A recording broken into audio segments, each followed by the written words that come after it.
In the closed-in night, the dusty stained-glass windows of the old church reflect the cold moon.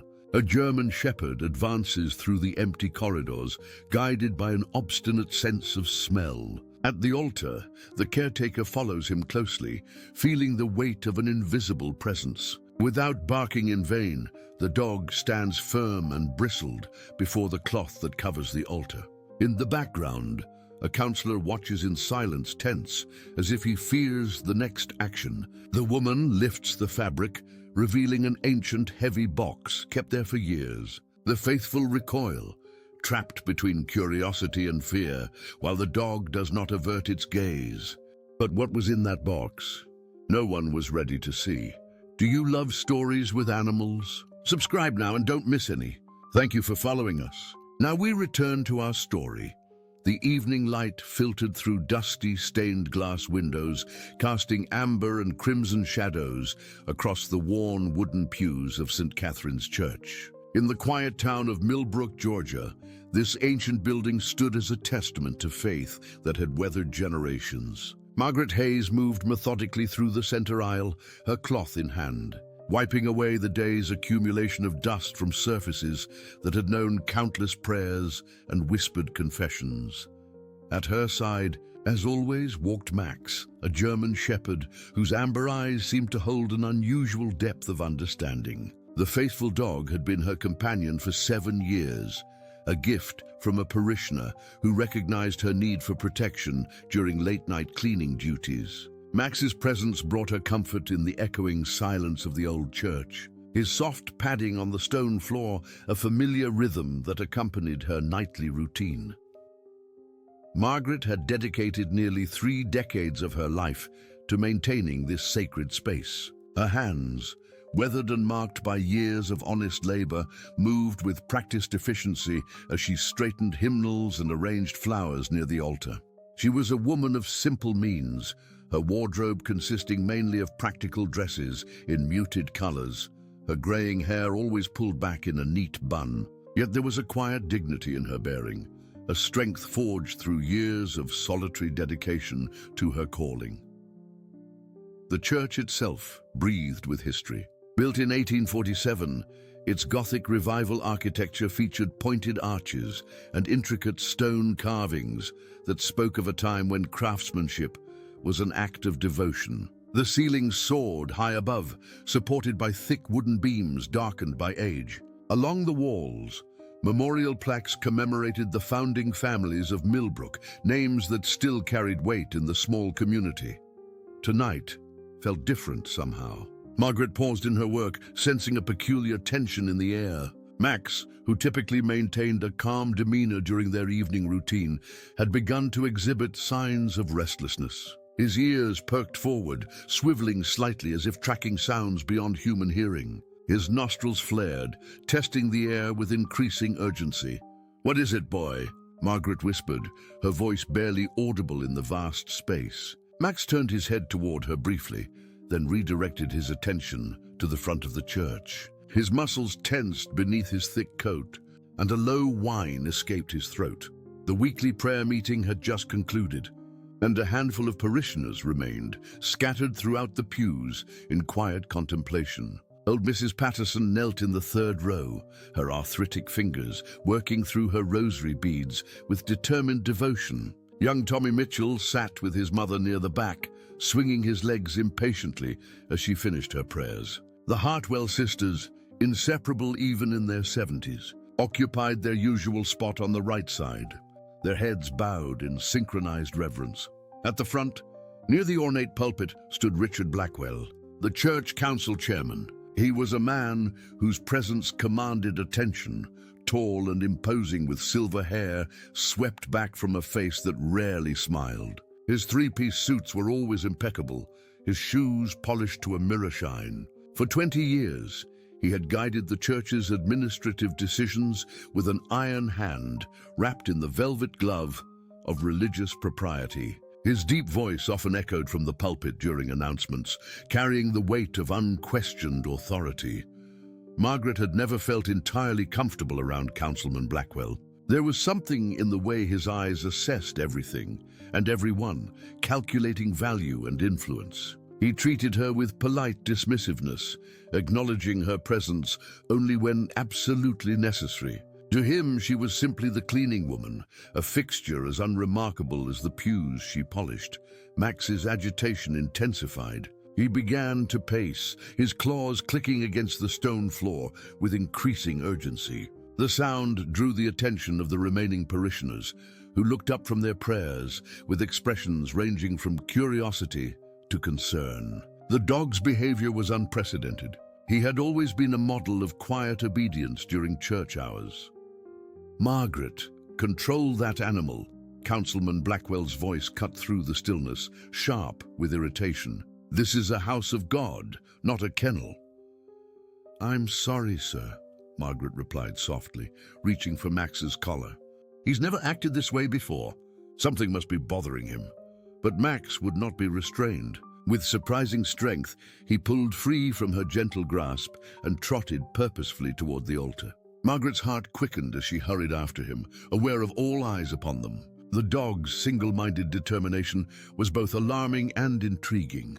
In all their years together, she had never seen him so focused, so driven by some invisible force. The altar of St. Catherine's was a magnificent structure of carved oak, adorned with intricate religious imagery depicting scenes from Scripture. A pristine white cloth draped across its surface, topped with brass candlesticks that gleamed in the dim light. Behind it, a large crucifix dominated the sanctuary wall, its bronze surface patinated by time and countless prayers. Max approached the altar with reverent caution, his nose working furiously. He circled the base once, twice, then positioned himself directly in front of it. What happened next sent a ripple of shock through the assembled faithful. The German shepherd began to bark, loud and insistent, his voice echoing off the vaulted ceiling with startling intensity. The sacred silence of the church shattered like fragile glass.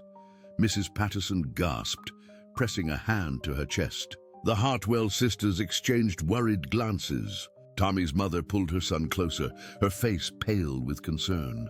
And Margaret stood frozen, her mind racing to understand what could possibly drive Max to such unprecedented behavior in this holiest of places. "Remove that dog immediately." Councilman Blackwell's face flushed with anger as he strode forward. "This is sacrilege, absolute sacrilege." But Max would not be silenced. His barking grew more urgent, more insistent, as if he were trying to communicate something vital, something that could not wait. Margaret moved closer, her instincts telling her that this was no ordinary disruption. The dog was trying to tell them something, trying to draw their attention to something hidden, something important. "Please, Councilman," Margaret found herself saying, her voice steadier than she felt. "Let me see what's troubling him. Max has never acted this way. There must be a reason." Blackwell's jaw clenched, his eyes narrowing dangerously. "That animal has no business near the altar. Remove it at once, or I'll have it removed permanently from church grounds." The threat hung heavy in the air, but Margaret stood her ground. Something in Max's desperate communication spoke to a deeper truth, an instinct that transcended the rules of decorum and propriety. She knelt beside the agitated dog, placing a calming hand on his trembling shoulders, while her other hand reached tentatively toward the altar. Cloth that concealed the space beneath. Margaret's fingers trembled slightly as she lifted the corner of the pristine white cloth that draped over the altar's base. The fabric, starched and carefully maintained, gave way to reveal the shadowed space beneath. Max's barking ceased abruptly, replaced by an intense, focused whining as his nose pressed close to the wooden paneling. The remaining parishioners had risen from their seats, drawn by the unfolding drama like moths to a flame. They formed a semicircle at a respectful distance, their faces a mixture of curiosity and apprehension. Even young Tommy had wriggled free from his mother's protective embrace to peer between the adults, his eyes wide with excitement at this break from routine.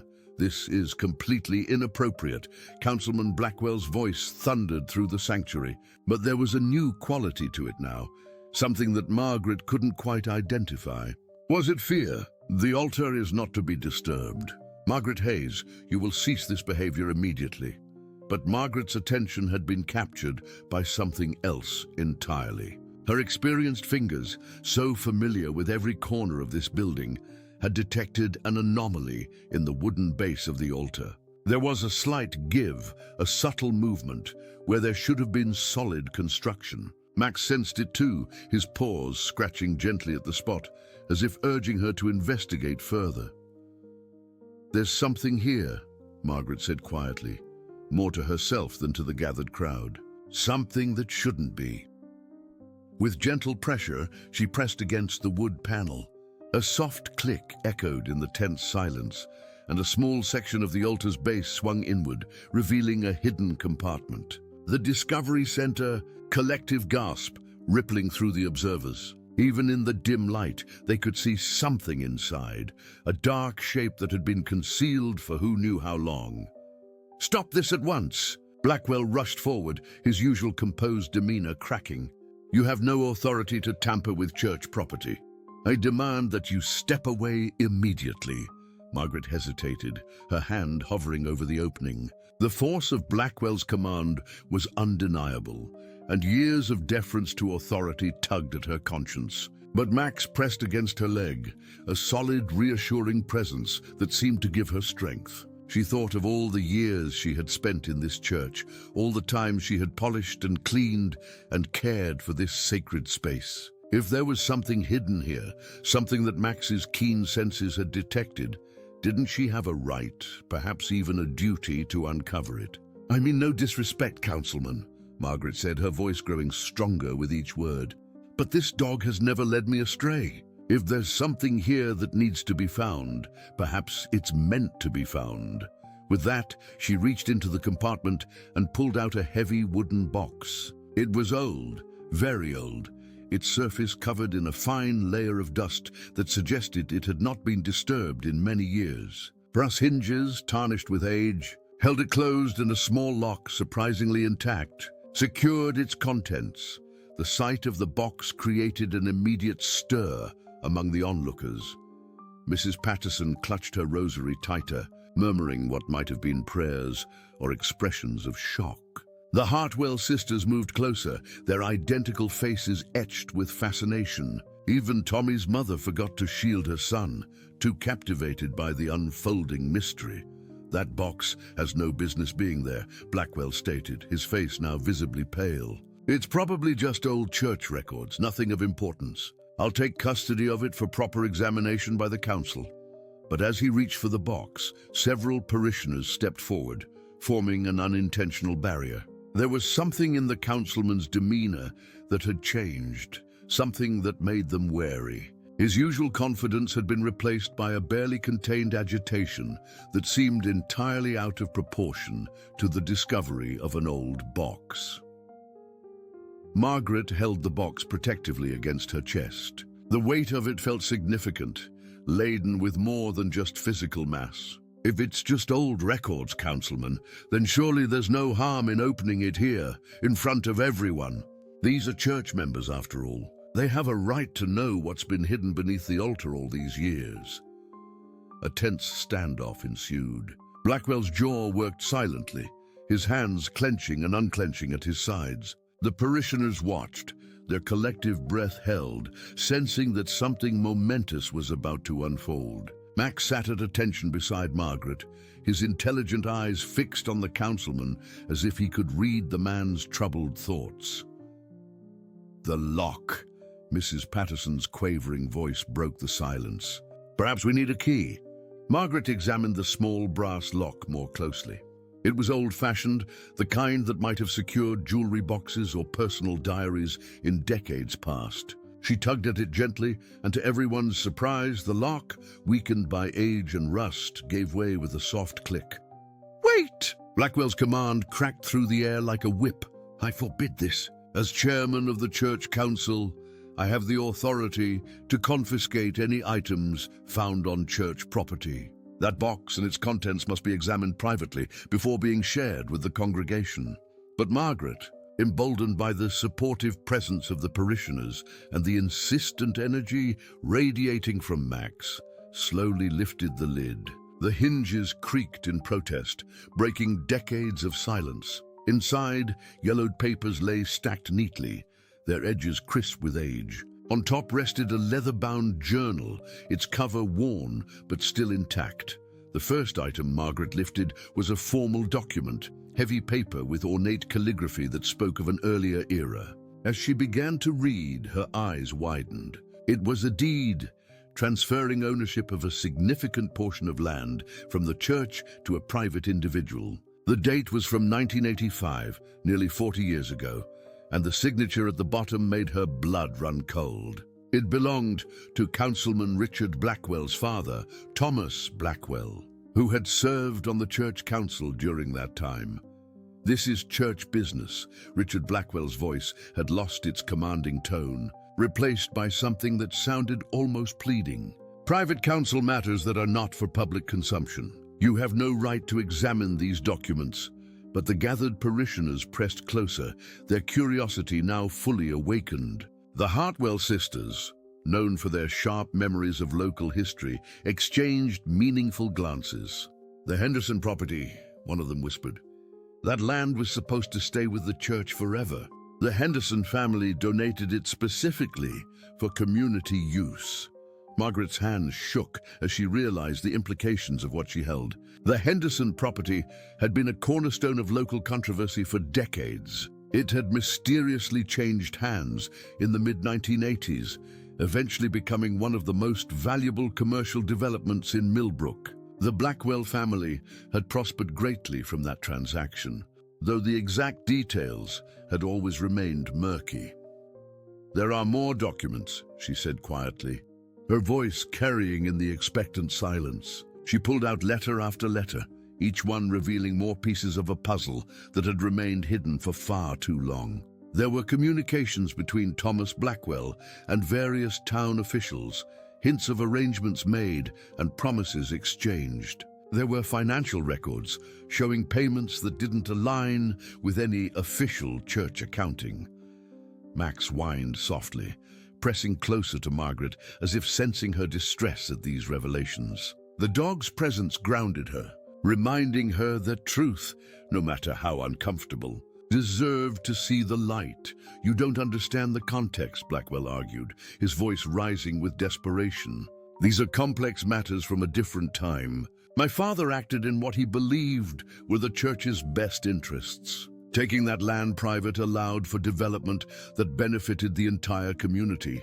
At whose expense?" The question came from Tom Mitchell, Tommy's father, who had entered the church unnoticed during the commotion. He was a lawyer known for his quiet integrity. The Henderson family left that land to the church with specific instructions that it be used for community welfare projects, not commercial development. The revelation hung in the air like smoke after an extinguished candle. Tom Mitchell's words had struck a chord with several of the older parishioners, whose memories reached back to the controversial Henderson land deal. Whispers began to circulate through the small group. Fragments of forgotten conversations and suppressed suspicions suddenly finding voice. Margaret's fingers moved carefully through the remaining contents of the box. Beneath the legal documents lay a collection of photographs, their edges yellowed and surfaces slightly faded. She lifted the first one, and her breath caught in her throat. The image showed a group of people standing in front of the church, their 1980s attire dating the photograph precisely. But it was the faces that made her heart race. There, standing proudly in the center, was a younger Thomas Blackwell, his hand resting possessively on the shoulder of a woman Margaret didn't immediately recognize. Beside them stood several other prominent members of the community, all dressed in their Sunday best, all smiling for the camera. But what caught Margaret's attention, what made her hands tremble as she held the photograph, was the young woman standing at the edge of the group, partially turned away from the camera as if trying to avoid being captured in the frame. It was her, a younger version of herself, her dark hair falling loose around her shoulders instead of pulled back in its customary bun. She wore a simple dress that she vaguely remembered owning, one that had been lost or discarded decades ago. The photograph awakened memories she had tried to bury, moments from a past she rarely allowed herself to revisit. "Is that you, Margaret?" Mrs. Patterson's voice was gentle but curious. The elderly woman had moved closer, squinting at the faded image. "My goodness, you look so young. When was this taken?" Margaret's mouth felt dry. I'm not entirely sure. It must have been around 1985 or 1986. I had just started working at the church back then. "And who are these other people?" one of the Hartwell sisters asked, pointing to figures in the photograph. "Some of them look familiar, but I can't quite place them." Margaret studied the image more carefully, her mind working to identify the other faces. There was Sarah Chen, who had served as the church treasurer for many years before moving away suddenly. Next to her stood Robert and Linda Morrison, a young couple who had been active in the community before disappearing without a trace, leaving behind questions that were never adequately answered. And there, partially obscured by Thomas Blackwell's imposing figure, was Daniel Reeves, the church's former assistant pastor who had left under mysterious circumstances. "The Morrisons," Tom Mitchell observed, his legal training evident in the way he examined the photograph. "They left town around the same time as the Henderson land deal went through. I remember because my father mentioned it seemed odd at the time. They just vanished one day, left everything behind." Councilman Blackwell's face had gone from pale to ashen. "This is nothing but an old photograph from a church event. It proves nothing except that people attended services here decades ago." Margaret was an employee. The Morrisons moved away for personal reasons. There's no conspiracy here, just the normal ebb and flow of a small-town congregation. But his protests rang hollow, especially when Margaret pulled out another photograph, this one showing a different gathering. Here the same group was assembled around a table covered in documents, their expressions serious and focused. Thomas Blackwell's hand was extended, as if in the middle of explaining something, while the others leaned in attentively. The date scribbled on the back read March 15th, 1985. "This doesn't look like a church social," Tom Mitchell observed quietly. "This looks like a business meeting." Margaret's hands moved to the leather journal, the final item in the box. The cover was soft with age, the pages inside filled with careful handwriting. As she opened it, she recognized the script immediately. It belonged to Father William Bradford, the beloved pastor who had served St. Catherine's for nearly 30 years before his retirement in 1990. He had been a gentle soul, known for his compassion and wisdom, a shepherd who truly cared for his flock. The journal entries began innocuously enough. Daily observations about parish life, reflections on sermons, notes about parishioners who needed special attention or prayer. But as Margaret flipped through the pages, the tone shifted dramatically. Father Bradford's elegant script became more hurried, more troubled. "April 3rd, 1985, Margaret read aloud, her voice barely above a whisper. "I'm troubled by what I have learned today. Thomas Blackwell has approached me with a proposal regarding the Henderson property. He speaks of progress and community benefit, but his eyes tell a different story. There is greed there, ambition that has nothing to do with God's work. I have refused to support his plan, but I fear he will find another way." The gathered parishioners listened with rapt attention as Margaret continued reading. Father Bradford's journal revealed a man wrestling with his conscience, documenting a growing web of corruption that threatened everything he held dear. The priest had discovered that Thomas Blackwell had orchestrated a complex scheme to transfer the Henderson property into private hands, manipulating church records and pressuring other council members to go along with his plan. May 12, 1985, Margaret's voice grew stronger as she read. "The pressure intensifies. Thomas has enlisted others to his cause, promising them shares in the profits once the land is developed. Sarah Chen, our treasurer, has been swayed by his promises of financial security. Even the Morrisons, despite their youth and idealism, have been drawn into his web. I have tried to reason with them, to remind them of their obligations to the church and the community, But money speaks louder than conscience for some.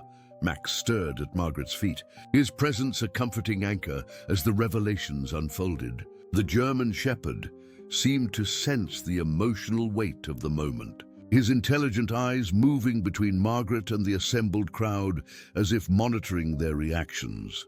"This is defamation," Richard Blackwell protested, though his voice lacked conviction. Father Bradford was elderly when he retired. His memory was failing. Everyone knew that. These are the confused ramblings of a man whose mind was no longer sharp. Father Bradford was perfectly lucid when he retired, Mrs. Patterson interjected sharply. "I visited him regularly until he passed. His mind was clear as a bell right up until the end. He never mentioned these troubles, but now I understand why. He must have been protecting people, trying to preserve the peace of the church." Margaret turned more pages, her heart heavy with each revelation. The journal detailed how Thomas Blackwell had systematically silenced opposition to his plans.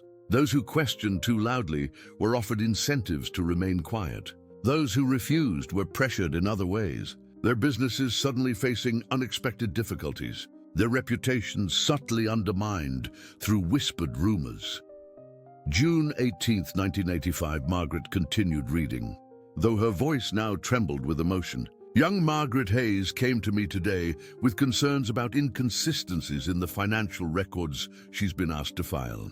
She's a smart girl, observant, and her questions are dangerous to those who wish to keep their schemes hidden. I've advised her to be cautious, to trust no one. Thomas has made it clear that anyone who interferes with his plans will face consequences. I fear for her safety, for all of our safety." The mention of her own name in Father Bradford's journal sent a chill down Margaret's spine. Fragments of memories long suppressed began to surface. She remembered being called into Thomas Blackwell's office, remembered the veiled threats disguised as fatherly concern, remembered the fear that had made her question everything she thought she knew. "There's more," she said quietly, turning to another entry. July 2nd, 1985. The Morrisons have disappeared. Thomas claims they simply moved away for better opportunities, but I know the truth. They were going to expose everything, to go to the authorities with what they knew. Now they're gone, and with them goes any chance of bringing this corruption to light. I'm a coward, God forgive me. I should have acted sooner, should have been braver. But I am old, and I am afraid. This is outrageous, Blackwell sputtered, but several parishioners were now looking at him with undisguised suspicion. My father was a respected member of this community.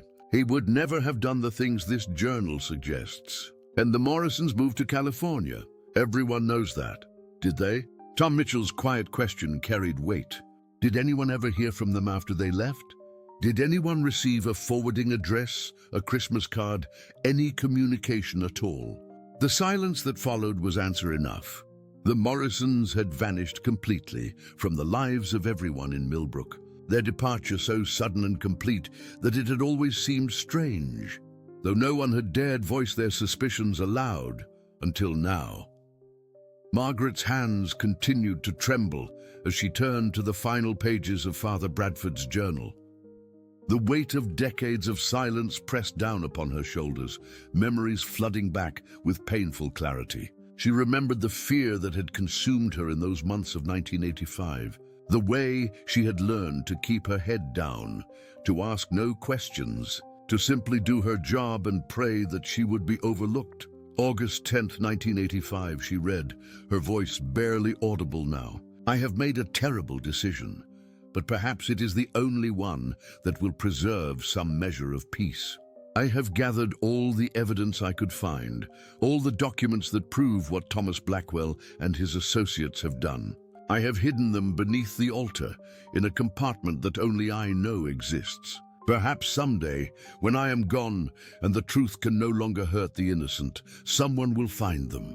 Perhaps God will guide the right person to discover what I lack the courage to reveal.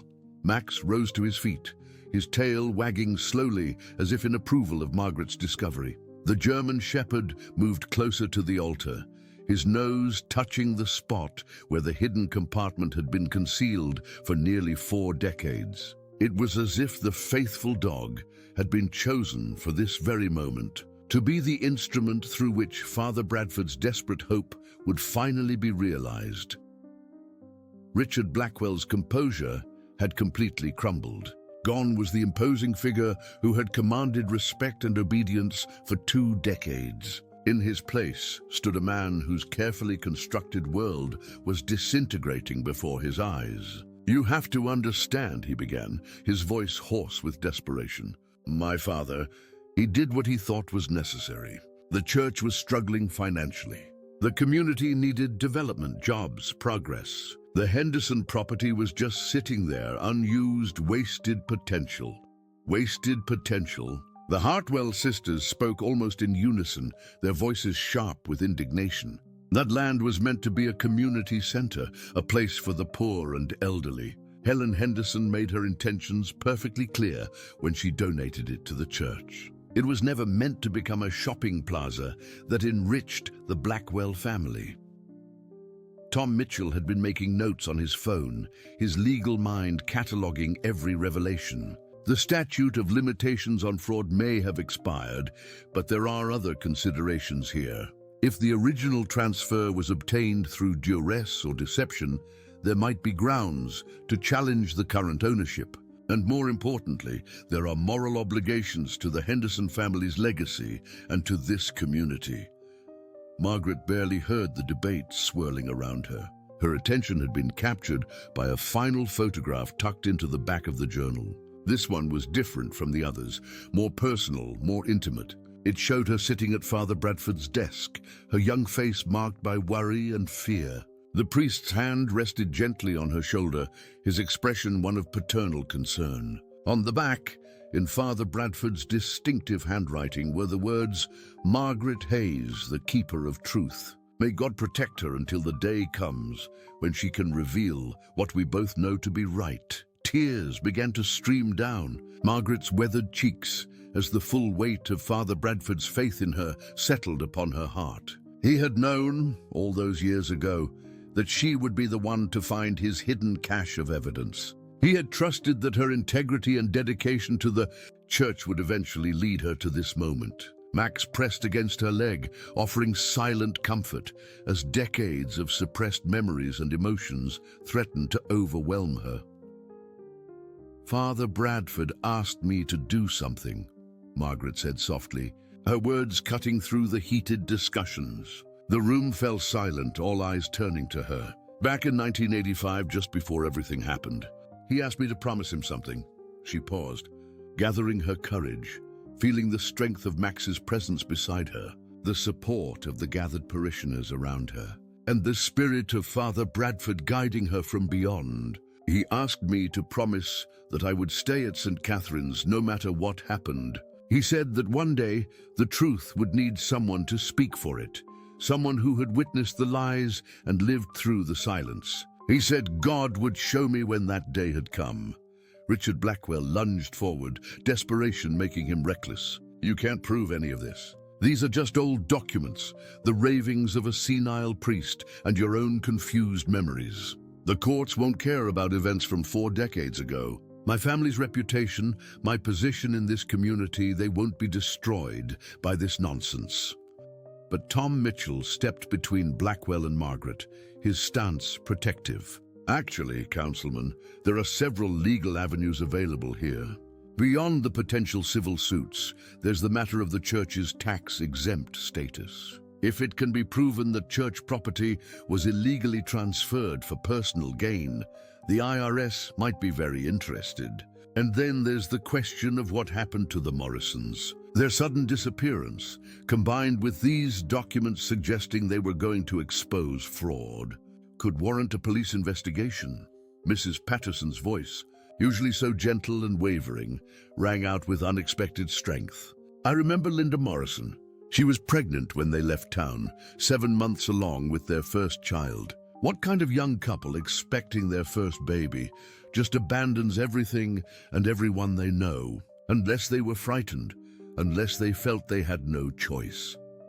The mention of Linda Morrison's pregnancy seemed to strike a chord with several of the older parishioners. Murmurs of agreement rippled through the group. The circumstances of the Morrisons' departure, viewed through the lens of these new revelations, took on a sinister quality that could no longer be ignored or explained away. I demand that this meeting be concluded immediately. Blackwell attempted to reassert his authority, but his voice cracked with strain. As chairman of the Church Council, I have the power to call for order and to confiscate these materials for proper review. Actually, Councilman, Tom Mitchell's calm voice was edged with steel, I believe your authority ends where criminal activity begins. And I'm fairly certain that threatening to confiscate evidence of fraud falls into that category. Margaret looked around at the faces surrounding her. These were people she had served for 3 decades, whose children she had watched grow, whose sorrows and joys she had witnessed from her quiet position in the background of church life. They were looking at her now not as the invisible cleaning woman, but as someone who held the key to truth and justice. Young Tommy Mitchell, who had been uncharacteristically quiet throughout the revelations, suddenly spoke up. Miss Margaret, what happened to you? Back then, Father Bradford said he was worried about you in his journal. Margaret knelt down to the boy's level, her kind eyes meeting his innocent gaze. I was scared, Tommy, very scared. Mr. Blackwell's father threatened me, told me that if I talked about what I knew, terrible things would happen. Not just to me, but to people I cared about. So I stayed quiet. I did my job, kept my head down, and prayed that someday the truth would find its way out. But you stayed, Tommy observed with the simple wisdom of childhood. You stayed here all these years, just like Father Bradford asked you to. Yes, I stayed. Margaret's voice was filled with quiet pride. Because this church, this community, they needed someone to remember, someone to bear witness, someone who would be here when the time was right. She stood, her back straightening with newfound purpose. The frightened young woman from the photographs was gone, replaced by a woman who had weathered decades of silence and fear to emerge with her integrity intact.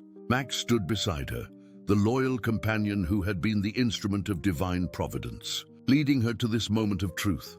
The question now, Tom Mitchell said, looking around at the assembled group, is what we do with this information. These documents, this journal, these revelations, they belong to all of us. They're part of our community's history, painful as it may be. Richard Blackwell seemed to age before their eyes, the weight of his family's sins pressing down upon him. You'll destroy everything, he whispered. My family's name, my father's legacy, the reputation of this church. Is that what you want? To tear down everything for the sake of crimes committed 40 years ago? We want justice, one of the Hartwell sisters declared firmly.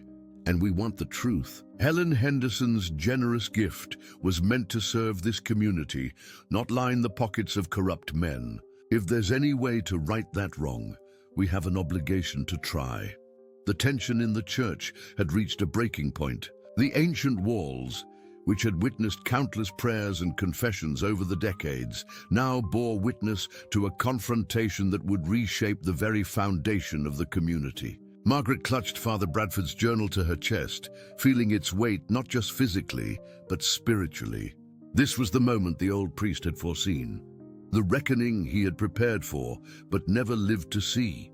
Richard Blackwell's face had transformed from its usual mask of composed authority to something raw and desperate. His carefully maintained exterior was crumbling, revealing the man beneath, someone who had spent his entire adult life building upon a foundation of lies and stolen prosperity. Please, he began, his voice taking on a tone none had heard before. Please, let me explain. You don't understand the full picture. Then help us understand, Councilman, Tom Mitchell said evenly. These documents paint a very clear picture of corruption and manipulation. If there's another side to this story, now would be the time to share it. Margaret watched as Blackwell's internal struggle played out across his features. She recognized that look, had seen it in her own mirror all those years ago when she had to choose between speaking truth and protecting herself. The councilman's eyes darted around the room as if searching for an escape route that didn't exist. before finally settling on her face. "You remember, don't you, Margaret?" His voice was almost pleading now. "You remember what it was like back then? The church was failing. Attendance was down. The building needed repairs we couldn't afford. My father saw an opportunity to save this place, to ensure its survival, by stealing from the community." Mrs. Patterson's voice, usually so gentle, carried a sharp edge. "By betraying Helen Henderson's trust and her generous gift?" Blackwell ran a hand through his silver hair, his composure further deteriorating.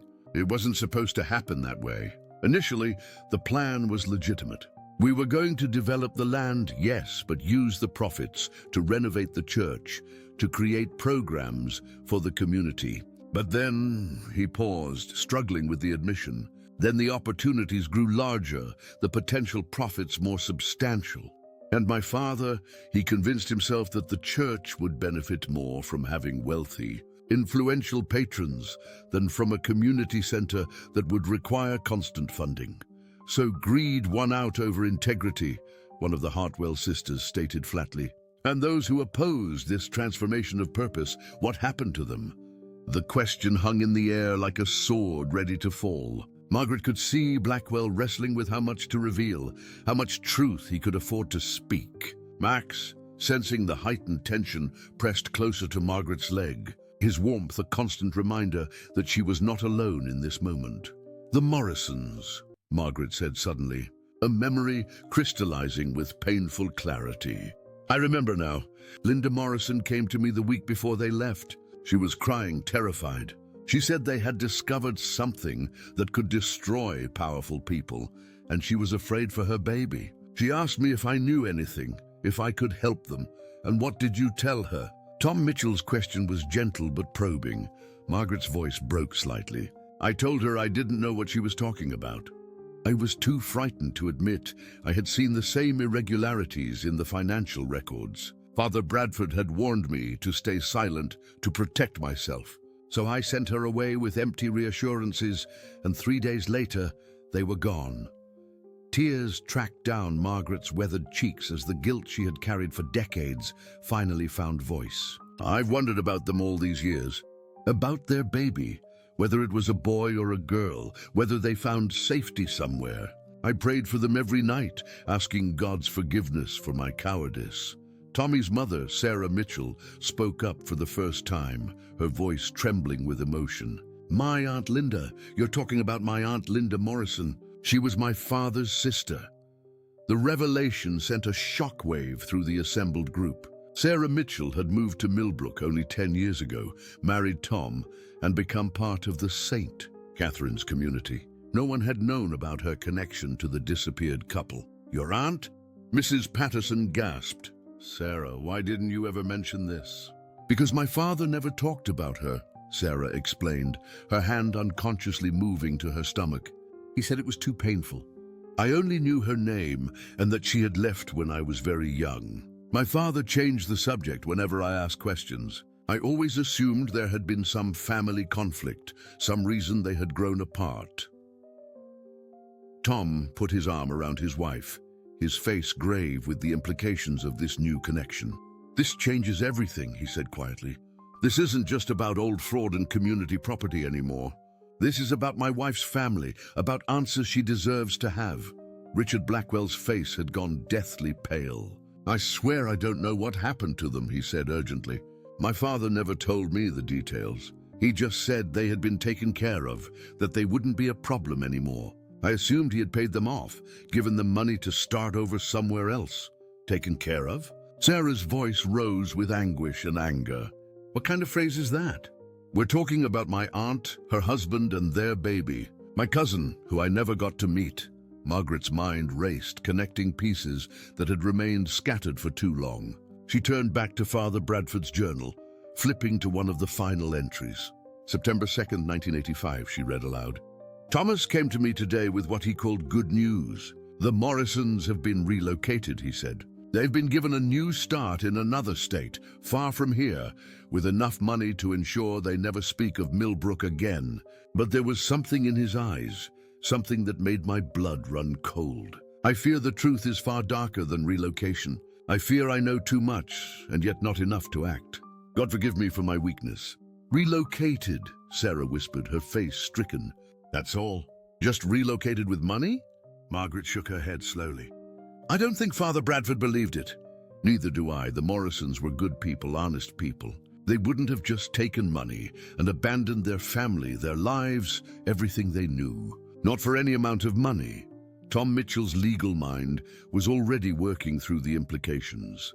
We need to find them. If they're still alive, they deserve to know their family has been looking for them. If they're not... He paused, the terrible possibility hanging unspoken. There's more in the box, Margaret said quietly, reaching back into the wooden container. Her fingers found a small envelope she had missed before, tucked into a corner. It was addressed in Father Bradford's handwriting, to be opened when the truth can no longer be contained. With shaking hands, Margaret opened the envelope. Inside was a single piece of paper, a letter written in the priest's careful script. If you are reading this, she read aloud, then the burden of silence has finally been lifted. I write this as my final act of conscience, too late to save those who were wronged, but perhaps in time to prevent further injustice. Thomas Blackwell confessed to me in what he believed was the sanctity of confession, though his words were more boast than contrition. The Morrisons did not relocate willingly. They were threatened with harm to their unborn child if they did not leave immediately and never return. Thomas arranged for them to be driven to the state border and released with a warning that any attempt to contact their family or authorities would result in consequences they could not imagine. I'm ashamed to say I did not report this abuse of power. I told myself I was bound by the seal of confession, but in truth, I was simply afraid. May God and the Morrison family forgive me.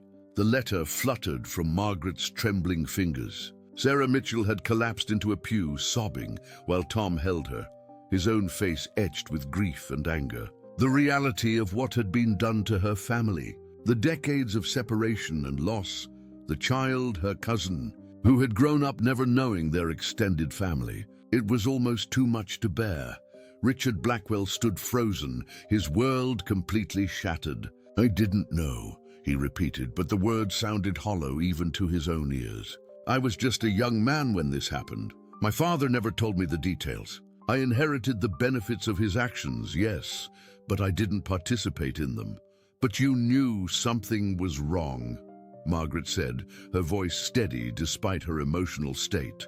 You've spent your entire adult life maintaining the lie, protecting your family's reputation, using your position to ensure no one ever questioned the past. Little Tommy Mitchell, who had been quietly absorbing everything with the earnest attention of youth, suddenly stood up. In his hand was one of the documents from the box, a letter that had fallen unnoticed during the earlier revelations. Miss Margaret, he said, his young voice cutting through the heavy atmosphere, what does this say? I can't read the old writing very well. Margaret took the letter from Tommy's small hands, her eyes scanning the faded ink. As she read, her expression changed from sorrow to something approaching hope. It's a letter, she said slowly, written by Robert Morrison to Father Bradford. It's dated October 1985, a month after they left. Margaret's hands trembled as she read Robert Morrison's letter aloud, each word a revelation that shifted the entire narrative of the past 4 decades. Dear Father Bradford, I write this from our new home in Oregon, though I dare not include a return address for fear it might fall into the wrong hands. Linda and I arrived safely, and our daughter Emma was born 2 weeks ago. She is beautiful and healthy, a blessing in this time of turmoil. Sarah Mitchell gasped, her hand flying to her mouth. Emma, I have a cousin named Emma. Margaret continued reading, her voice thick with emotion. We did not want to leave Millbrook, Father. That town was our home, our family, our entire world. But Thomas Blackwell made it clear that if we stayed, if we spoke of what we knew about the Henderson property fraud, our unborn child would pay the price. He said accidents happen to young families all the time. We believed him capable of anything after seeing how he had manipulated everyone around him. The church fell into stunned silence as Margaret read on. We took the small amount of money he gave us, enough to start over, but nowhere near the fortune he had gained from his illegal dealings. We changed our last name to Morrison Wells to make it harder to trace us. We found work, built a modest life, and raised Emma away from the shadow of fear. But not a day has gone by that we haven't thought of our family, especially Linda's brother James. Please, if you can, let him know we are safe but cannot return. Tell him we love him and think of him always. We pray that someday, when Emma is grown and Thomas Blackwell's power has faded, we might be able to come home. Tears streamed down Sarah Mitchell's face. James, that was my father's name. He passed away 5 years ago, never knowing what happened to his sister. Tom held his wife close, his own eyes glistening with unshed tears. But they're alive, he said softly. Your Aunt Linda, your Uncle Robert, and your cousin Emma, they're alive, Sarah. Margaret carefully folded the letter, her heart both breaking and soaring with this bittersweet revelation. Father Bradford must have received this letter shortly before he began to fail in health. He was already in his 80s by then, and I remember his memory starting to fade around that time. Perhaps he forgot about the letter, or perhaps he kept it hidden, waiting for the right moment to reveal it. Richard Blackwell had sunk onto a pew, his head in his hands. The enormity of what his father had done, the lives that had been shattered, the decades of pain and separation.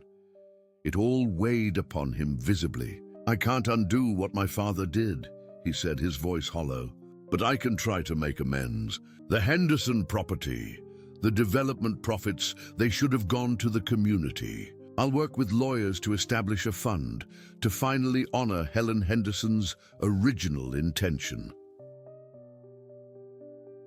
Tom Mitchell nodded slowly, his legal mind already working through the possibilities. It's a start, Councilman, but there's also the matter of finding the Morrisons, of reuniting Sarah with her family. Mrs. Patterson, who had been quietly praying throughout the revelations, spoke up. Oregon isn't a small state, but Morrison Wells isn't a common name. In this age of internet and social media, surely we can find them. I can help with that, offered one of the younger parishioners who had joined the growing crowd. I work in digital research. If they're in Oregon and using that name, I can find them. Margaret looked around at the transformed congregation. What had begun as a simple evening of cleaning had evolved into a community coming together, united by the pursuit of truth and justice. Max sat at her feet, his tail wagging gently, as if pleased with the outcome of his persistent investigation. There's one more thing, Margaret said, reaching into the box one final time. She pulled out a small, wrapped package that had been at the very bottom. The paper was old, but still intact, and a card attached to it bore Father Bradford's handwriting. For Margaret Hayes, the faithful servant who never wavered. May this bring you peace and remind you that your courage, even in silence, was never in vain. With trembling fingers, Margaret unwrapped the package. Inside was a delicate silver locket on a chain. She opened it to find 2 tiny photographs. One showed her as a young woman. The other showed Father Bradford in his prime, both of them standing in front of St. Catherine's Church. On the inside of the locket was engraved, "The truth will set you free." John 8:32. He knew, Margaret whispered, tears flowing freely now. Father Bradford knew that someday I would find the courage to speak the truth. He had faith in me when I had none in myself. The church, which had been filled with tension and conflict just moments before, now resonated with a different energy. It was as if the building itself had been waiting for this moment, for the shadows to be dispelled and the light of truth to shine into every corner. Tommy Mitchell, displaying wisdom beyond his years, walked up to Max and gently petted the German shepherd's head. "Good boy, Max," he said solemnly. "You found what needed to be found." Max's tail wagged harder, and he leaned into the boy's touch, accepting the praise with quiet dignity. It was as if the dog understood that his mission was complete, that the truth Father Bradford had hidden so carefully had finally been brought to light. Sarah Mitchell wiped her tears and stood up. her posture straightening with newfound determination. "I want to find them," she declared. "I want to meet my Aunt Linda, my Uncle Robert, and my cousin Emma. They've been living in fear and separation for 40 years. It's time to bring them home." "We'll help," several voices chorused. The community that had been fractured by deception and fear was knitting itself back together, stronger than before, because now it was built on truth rather than lies.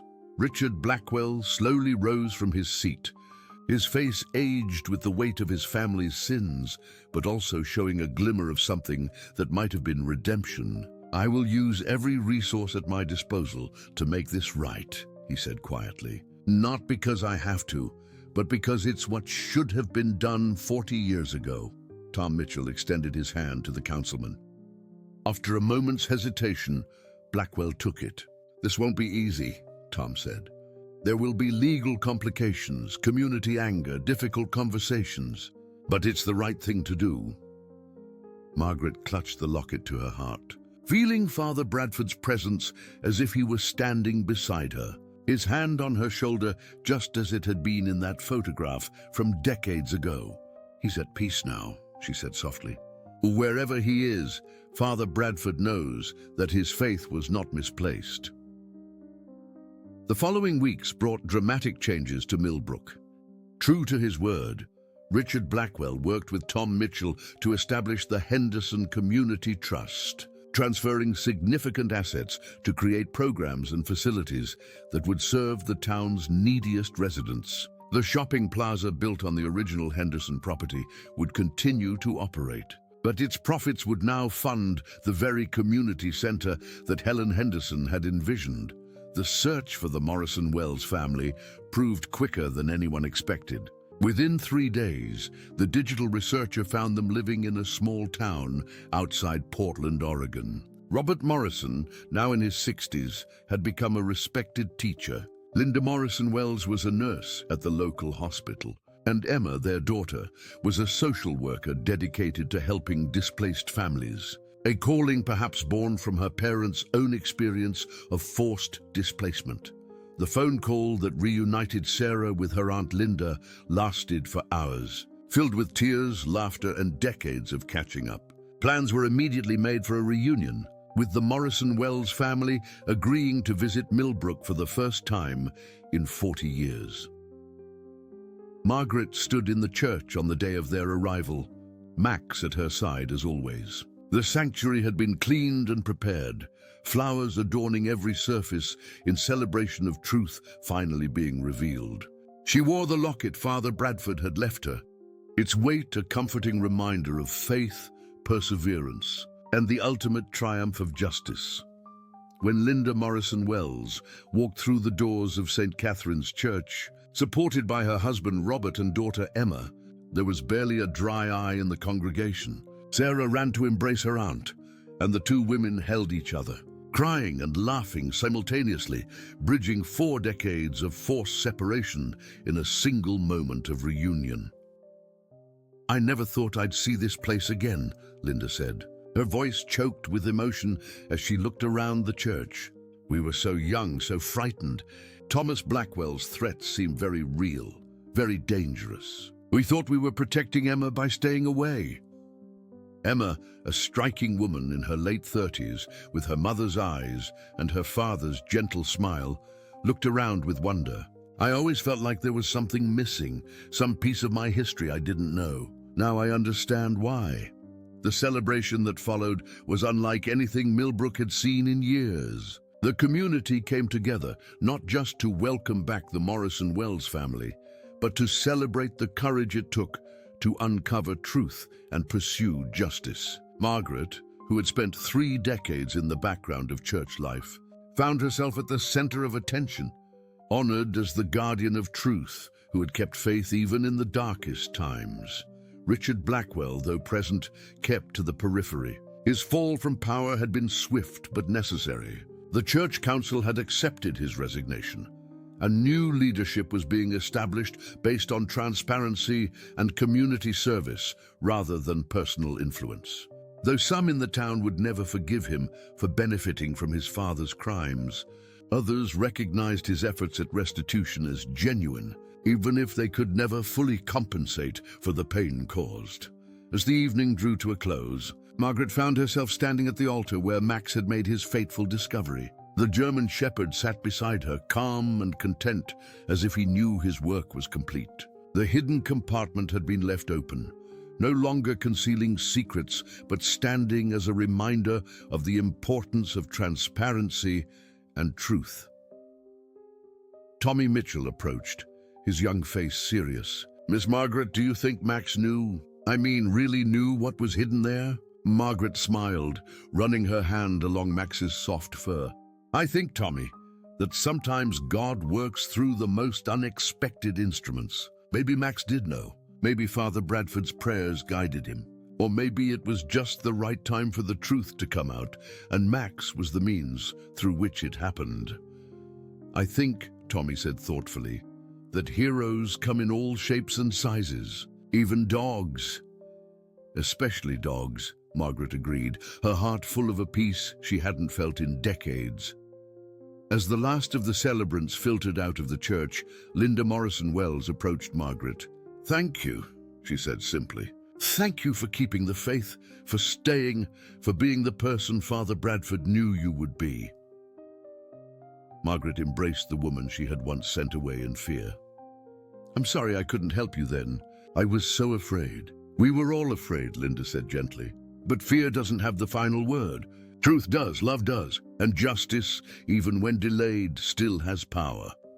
The two women stood together in the sanctuary, surrounded by the ghosts of the past that had finally been laid to rest. Max yawned and stretched, ready to head home after his extraordinary day. Margaret laughed, the sound echoing off the ancient walls, carrying with it decades of released tension and newfound joy. "Come on, boy," she said, gathering her things. "Our work here is done." As they walked out into the Georgia evening, the church bells began to ring, not for any scheduled service, but simply because someone felt moved to celebrate. The sound carried across Millbrook, announcing to all who would listen that truth had prevailed, that justice had been served, and that even the longest silence could eventually be broken by courage and faith. Margaret looked up at the stars beginning to appear in the darkening sky. Somewhere up there she imagined Father Bradford smiling, finally at peace, knowing that his desperate gamble had paid off, that the truth he had hidden so carefully had been found by exactly the right person at exactly the right time. Max barked once, as if in agreement, and together they walked home through streets that seemed somehow brighter, friendlier, more hopeful than they had in years. The shadow that had hung over Millbrook for 4 decades had finally been lifted, and in its place was the warm glow of truth, redemption, and restored community. Dear listeners, we hope Margaret and Max's journey toward truth and justice has moved your hearts deeply. This tale of courage, faith, and the power of persistence reminds us that no secret stays hidden forever, and that even the most unlikely heroes can change the course of history. If this story touched you, we invite you to discover more captivating tales in our specially curated playlist, waiting for you on the left side of your screen. Please subscribe to our channel and give this video a thumbs up to help others find these meaningful stories. Every day, we bring you unique narratives that explore the complexity of human dignity, courage, and the triumph of truth. Share your thoughts in the comments below and tell us which moment resonated most with you. We look forward to welcoming you back for our next extraordinary story.